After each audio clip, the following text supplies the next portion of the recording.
Mais dans le longoli, dans le bien que j'étais dans la magie, je suis converti. Dans le but que j'étais dans la magie, je suis converti. Alors les grands problèmes ils ont dérangé puisque le loba chrétien ça ne jugez point en fait que vous ne serez point jugés. Ne jugez point. Nga ko juger mutu mokote mais nazo lakisa. Le lenge nini nazai ko tamusa manakati na monde wana. Alors tant bozo bisanga que non ne jugez point yo comment juger bato non. Bolimbisanga na engrosser na sainteté des trois sœurs. Bobenga bobisinga passé que doit engrosser na esibino ne juger point. Mais ça peut pas se faire. Donc juger ba on ba na 4 Bible zo ba na 1 Corinthiens 5 verset 12 n'ai-je en effet à juger ceux du dehors, n'est-ce pas ceux du dedans que vous avez à juger. Donc juger ba o ba na 4. Donc je m'adresse ba o ba na 4 ezala ba faux docteur balou le lo balou ba côté na 4 ba brebis balou bazo c'est ça ba brebis. C'est pourquoi je m'adresse ba o ba na 4 donc juger soko za muibi soso sala mabe. C'est-à-dire, ce qu'on en gros, c'est bâti caillou, ce qu'on met mis bâti na kati na babi.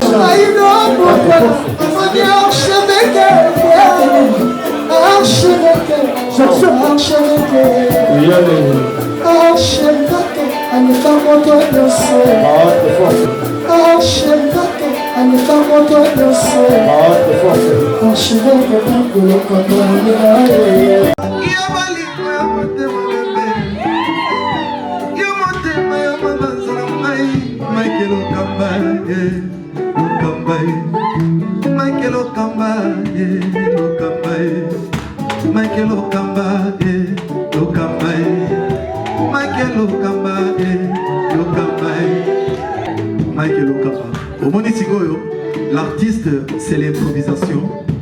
Na honoré na émission na yo. Africa Elengi TV, votre chaîne, l'incontournable, la star des chaînes.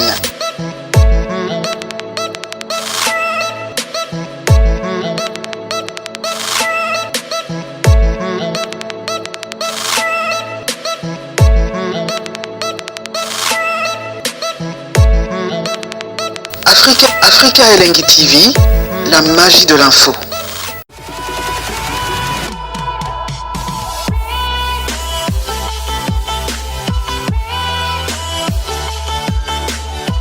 Merci na pesi bande konyo so bazola nanga shalom zambale kana ko pambola. J'ai reçu beaucoup de questions, na ko répondre un peu na quelques questions. Question musu batuninga ezana Matthieu chapitre 7. Dans Matthieu chapitre 7, Matthieu chapitre 7, comme dans le verset 1er, tina verset 5e, balobi boye, question passée à Tunaki, Matthieu 7, verset 1er, tina verset 5e. Ne jugez point afin que vous ne soyez point jugés, car on vous jugera du jugement dont vous jugez, et l'on vous mesurera avec la mesure dont vous mesurez. Pourquoi vois-tu la paille qui est dans l'œil de ton frère et n'aperçois-tu pas la poutre qui est dans ton œil? Ou comment peux-tu dire à ton frère, laisse-moi ôter une paille de ton œil, toi qui as une poutre dans le tien? Hypocrite, ôtez premièrement la poutre de ton œil. Oui, basenga balobi passé Claude, longolana no bipoti oyo tiena misuna avant longola baninga. Mais ngana longoli na lobi bien que j'étais dans la magie, je suis converti. Dans le but que j'étais dans la magie, je suis converti. Alors les grands problèmes ils ont dérangé puisque le loba chrétien ça ne jugez point en fait que vous ne serez point jugés. Ne jugez point. Nga ko juger mutu mokote mais nazo lakisa. Le lenge nini nazai ko tamusa manakati na monde wana. Alors tant bozo bisanga que non ne jugez point yo comment juger bato non.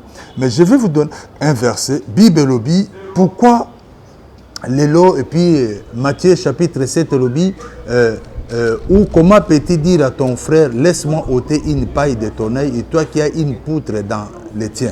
Hypocrite. Les autres m'ont dit mais pasteur Claude, nous avons l'impression que vous êtes hypocrite. Moi je ne suis pas hypocrite, je suis en train d'aider mes frères dans le Seigneur afin de comprendre ce qui se passe.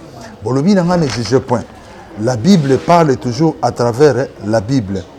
Nazozwa verset moko na kat na Bible. Parce qu'on a dit que la Bible parle toujours de la Bible. Matthieu chapitre 7, toujours dans Matthieu chapitre 7, verset 15. Matthieu chapitre 7, verset 15, Bible lobby. Gardez-vous des faux prophètes, ils viennent à vous en vêtements de brebis, mais au-dedans, ce sont des loups ravisseurs. Nous avons des loups ravisseurs aujourd'hui dans l'église, nous avons des loups ravisseurs dans les chrétiens. Je pose une question. Maintenant, s'il y a des loups ravisseurs, est-ce que tu peux prévenir qu'il y a des loups ravisseurs dans les Moussala Nkolo? Parce qu'il y a des loups ravisseurs, comme il est écrit dans Matthieu 7, verset 15. Alors, comme il y a des loups ravisseurs, la Bible nous donne le pouvoir de juger ceux du dedans. Donc, tu peux juger 4. 1 Corinthiens 5, 1 Corinthiens 5, 1 Corinthiens 5, et le Bible, 1 Corinthiens 5, 1 Corinthiens 5, verset 12. 1 Corinthiens 5, verset 12, Bible, le Bible. Que j'en ai fait à juger ceux du dehors, n'est-ce pas, c'est du dedans que vous avez à juger. Babi, tu peux juger 4. Alors, c'est-à-dire, netinga lelo naza passer naza chrétien. Bolimbisanga na engrossé, na sainteté 2-3 sœurs. Bobenga bobisinga passer Claude engrossé na esibino ne juger point. Mais ça peut pas se faire. Tu peux juger ba on ba 4 Bible zo ba 1 Corinthiens 5 verset 12. N'ai-je en effet à juger ceux du dehors, n'est-ce pas, ceux du dedans que vous avez à juger. Tu peux juger ba 4. Donc je m'adresse au Banakat, ezala ba faux docteur, balou, le lo balou ba côté na kata ba brebis, balou bazo si ça ba brebis. C'est pourquoi je m'adresse au Banakat, to ko juger soko za muyibi, soso sala mabe. C'est-à-dire soko engrossé batikayo, soko memi batu na kata na ba biloko ya ba science occulte l'église, on te laisse, on ne doit pas te reprocher. Ya wana Bible zoloba, mon peuple périt faute de connaissance. Donc Bible lobi, toko juger ba o Banakat. Ça dit, au bana 4 églises, au bana 4 chrétiens. Et puis, la même Bible, dans 1 Corinthiens chapitre 2. 1 Corinthiens chapitre 2, verset 15. L'homme spirituel, au contraire, juge de tout. Ce n'est que l'homme spirituel qui peut juger de tout. Ça dit, qui examine et discerne tout. C'est l'homme spirituel qui examine, qui discerne tout. Donc l'homme spirituel, au contraire, juge de tout. Nous devons juger parce que nous sommes des hommes spirituels. Et quand nous voyons que ça ne va pas, il y a des loups ravisseurs. Il y a des loups ravisseurs. Et voilà comment les loups ravisseurs se comportent. Donc, pasteur, en me posant la question, je t'ai répondu à 1 Corinthiens 5, verset 12. Nous devons juger ceux du dedans. Alors, question Moussoussou. Tout n'a me passé tout le monde a clarté 2 Corinthiens 6 na 2 Corinthiens 6 verset 14 le dit, ne vous mettez pas avec les infidèles sous un joug étranger, car quel rapport y a-t-il entre la justice et l'iniquité, ou y a-t-il de commun entre la lumière et les ténèbres? Lumière na ténèbres. Alors, quand la Bible nous parle de lumière et ténèbres, le but est que Moutousso a dans ténèbres, a PDG dans la société, yotika Moussa Obano, parce que Ndoki Azawana. Et quand la Bible dit rapport à lumière et ténèbres, c'est si les points spirituels, c'est si les points spirituels, ce n'est pas si les points physiques. Hein? C'est si les points physiques. C'est si les points physiques. Alors, c'est pourquoi Nazolo Baké, les rapports entre l'homme spirituel et l'homme spirituel, le rapport entre lumière et ténèbres. Moutou, Azana ténèbres. Azana kata science occulte. Yoza chrétien, oza directeur dans la société. Okolunga musalate, yoza mungwa, yonde faut payer sa groupe là, c'est déjà Zali. Yonde faut kangamana Yesu. Yoza lumière. Et quand on dit que non, obino naroti comme ça, on a un exemple à Joseph à Bible, na Pharaon. Joseph et la Bible a comme qui premier ministre et qui était le roi, c'était Pharaon. Oh, Pharaon a qui crocodile, saute au na Ézéchiel 29, verset 3, les grands crocodiles. Pharaon a eu les grands crocodiles. Mais les grands crocodiles a travaillé avec l'homme de Dieu, Joseph, qui était premier ministre. Donc, ceci les points spirituels. Mais si les points spirituels, ce qu'on dit que quand on a loge, on a un côté, on a un tikala, on a un mais ceci les points spirituels, quand on dit qu'il y a un rapport entre lumière et ténèbres, ceci les points spirituels. Donc, œuvre fructueuse, c'est ce que je peux un peu dire à mes amis que Babylone a un côté. Alors, je poser une question, pasteur, est-ce que tu peux utiliser Mungu étant chrétien? Mungu, en fait, Mungu ezalaka a créé, c'est-à-dire ezalaka piquant. Mungu est piquant et tant aux bondela ou aspect jango nzamba kosala.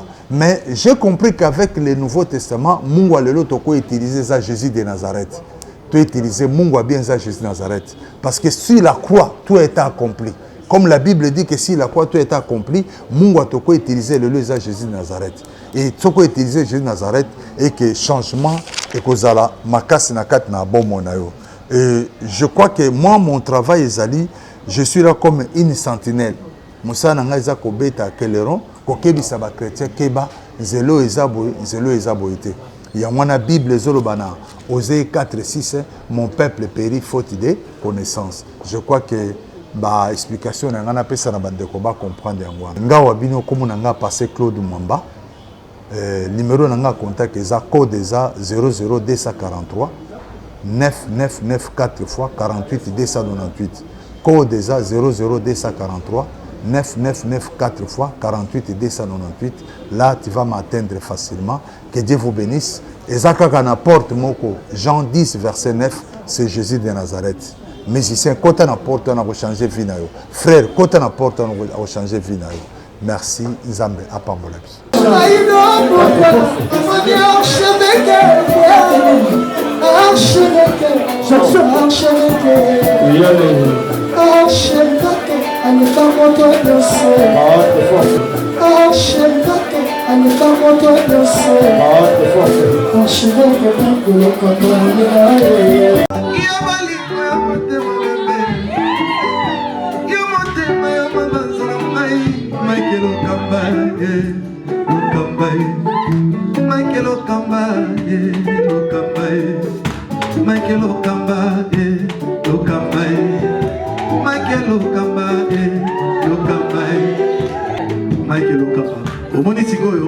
L'artiste, c'est l'improvisation. La honoré dans l'émission. Africa Elengi TV, votre chaîne, l'incontournable, la star des chaînes.